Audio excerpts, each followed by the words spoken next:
Hello friend, welcome back my YouTube channel. আমি উর্মিলা। আমি নিয়ে এসেছি তোমাদের কাছে একটা নতুন কোনো রেসিপি নিয়ে। আমার কাছে এটা নতুন, তাই তোমাদের কাছে শেয়ার করব বলে নিয়ে এসেছি আজকে এই রেসিপিটা। আর ভিডিওটি স্কিপ না করে পুরো ভিডিওটি দেখার জন্য অনুরোধ রইল বন্ধুদের। আমি এর আগে কখনো এই রেসিপিটা বাড়িতে ট্রাই করিনি, তাই হচ্ছে আজকেই প্রথমবার ট্রাই করলাম। চলো তাহলে ভিডিওটি শুরু করার প্রথমে বড়দের প্রণাম। আমার থেকে যারা বড় হয়েছে তাদের জন্য রইল প্রণাম, আর ছোটদের জন্য রইল অনেক অনেক ভালোবাসা আমার তরফ থেকে। চলো আলুগুলোকে প্রথমে ধুয়ে নিচ্ছি। তাহলে আলুগুলো কেন ধুচ্ছি সেটাই হচ্ছে তোমাদের সাথে শেয়ার করব। তাহলে রেসিপিটা কি বানাবো, তাহলে প্রথমেই বলি আমি আজকে বানাবো আলু কাবলি। প্রচণ্ড গরম পড়েছে, আর তার জন্য বিকেলে বা সন্ধ্যের দিকে আমাদের মনে হচ্ছিল যে কিছু না কিছু খাই, টক ঝাল নোনতা। সেজন্য আমি বাড়িতে আজকে ট্রাই করলাম আলু কাবলি। প্রথমে আলুগুলোকে ধুয়ে নিয়েছি, তারপরে একটা কড়াইতে জল গরম করতে দিয়ে দিয়েছি বন্ধুরা। তারপর হচ্ছে এক একটা করে ধুয়ে রাখা আলু ছেড়ে দিয়েছি কড়ার মধ্যে। তারপর একটু অল্প নুন দিয়ে দিয়েছি বন্ধুরা। ঢাকনা দিয়ে আমি রেখে দেবো আধ ঘন্টার কাছাকাছি রেখে দিলে মোটামুটি পুরোটা সিদ্ধ হয়ে যাবে। আলু সেদ্ধ হয়ে গেলে আমি একটা একটা করে ছেঁকে নেব জল থেকে। আমি এরপর খুন্তি দিয়ে দেখে নিচ্ছি কতটা আলু সেদ্ধ হয়েছে, তারপর জল থেকে তুলে নেব। একটা ঝুড়ি নিয়ে নিয়েছি, স্টিলের ঝুড়ি নিয়েছি, এর মধ্যে আমি ছেঁকে নিলাম প্রতিটা আলু। দেখো পুরোপুরি সেদ্ধ হয়ে গেছে। কিছু কিছু আলু হচ্ছে ফেটে গেছে মাঝখান দিয়ে, দেখো দেখো বন্ধুরা। এরপর একটা কড়াই নিয়ে নিচ্ছি। এই কড়াইয়ের মধ্যে আমি এই কড়াইয়ের মধ্যে অল্প জিরে, ধনে আর শুকনো লঙ্কা ভেজে নেব। ভালো করে ভেজে নেব এগুলোকে। তারপর একটা বাটির মধ্যে রেখে দেব গুঁড়ো করে। মিক্সিতে ভালো করে আমি পেস্ট করে নেব। ভাজা হয়ে গেলে পুরোপুরি লাল লাল করে একটু ভেজে নিই।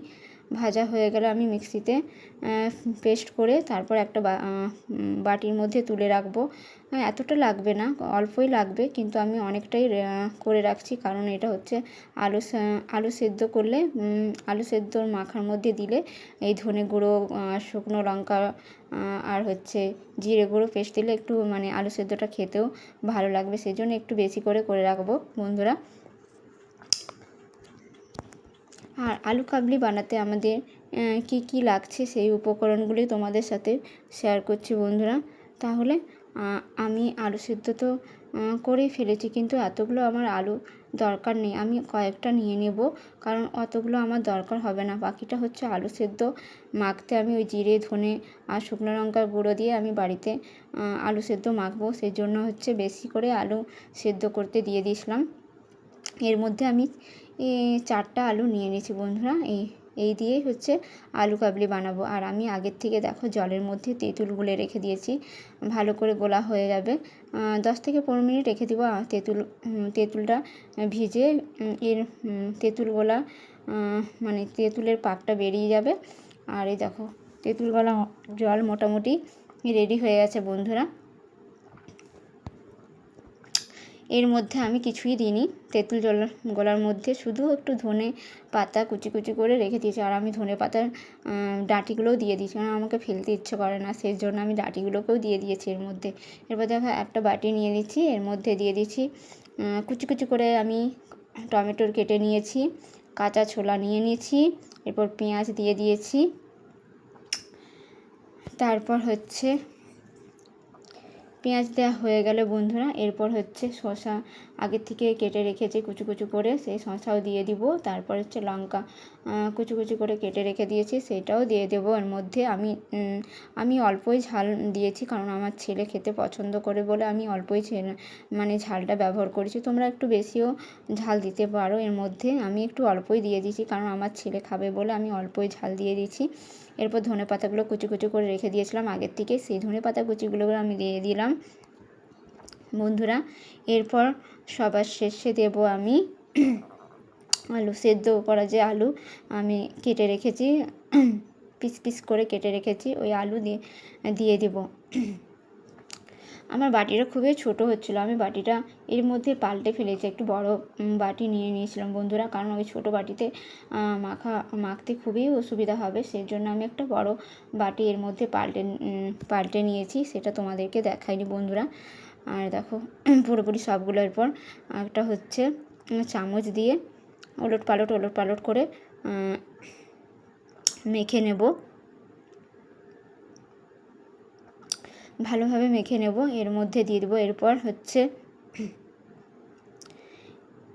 ভালোভাবে মাখা হয়ে গেলে এর মধ্যে দেবো তেঁতুল গলা জল দিয়ে দেবো। তেঁতুল গলা আগের থেকে যে তেঁতুল গুলে জল করে রেখে দিয়েছি বন্ধুরা, সেই গলা জলটা হচ্ছে তেঁতুল গলা জল হচ্ছে এর মধ্যে দিয়ে দেবো। তারপর হচ্ছে সবচেয়ে দেবো, তারপর হচ্ছে একটা এই যে বিট নুন মধ্যে দিয়ে দেবো। বিট নুন দিলে একটু স্বাদটা বেড়ে যাবে, তাই বিট নুন দিয়ে দেবো। আর দেখো আগের থেকে এই যে শুকনো কড়াইতে ভেজে রেখেছিলাম শুকনো লঙ্কা, গোটা জিরা, ধনে, ওটা পেস্ট করে নিয়েছি। এই দেখো এরপর একটা বাটির মধ্যে রেখেছিলাম, সেটাও এর মধ্যে দিয়ে দেব, তাহলে খেতে ভালো লাগবে, স্বাদটা বেড়ে যাবে ওটা দিলে। ধনে, জিরে আর শুকনো লঙ্কা পেস্ট দিয়ে দিলে খেতেও মানে খুব সুন্দর লাগবে, সেই জন্য ওটা আগে থেকে পেস্ট করে রেখেছিলাম, সেটা দিয়ে দিলাম। বিট নুনও দিয়ে দিয়েছি বন্ধুরা। চলো কে কে খাবে আমার বাড়িতে চলে এসো। চটপটে আলু কাবলি বিকেলে বা সন্ধ্যার দিকে খুবই জমে যাবে। তোমাদের যদি ভালো লাগে ভিডিওটি অবশ্যই লাইক, কমেন্ট ও শেয়ার করতে ভুলো না। আমি দেখলাম যে একটু অল্প হাতে করে নিয়েছিলাম, দেখলাম নুনটা খুবই কম পড়েছিল, সেজন্য আমি আরও একটু মানে নুন দিয়ে দিলাম, ভালো করে আবার মেখে নিলাম। চলো ভিডিওটি ভালো লাগলে লাইক, কমেন্ট ও শেয়ার করতে ভুলো না বন্ধুরা। আবার তোমাদের সামনে নতুন কোনো রেসিপি নিয়ে আমি চলে আসব। আমার কাছে এটা হচ্ছে নতুন, তোমাদের কাছে এটা নতুন নয় বন্ধুরা, কারণ তোমরা আগেও বাড়িতে মনে হয় ট্রাই করেছো, কিন্তু আমি আজকে ফার্স্ট ট্রাই করলাম বাড়িতে। কেমন হয়েছে অবশ্যই জানিও। ভিডিওটি ভালো লাগলে কমেন্ট করতে ভুলো না। চলো টাটা, বাই বাই, সবাই ভালো থেকো, সুস্থ থেকো। এখন রেখে দিলাম, টাটা।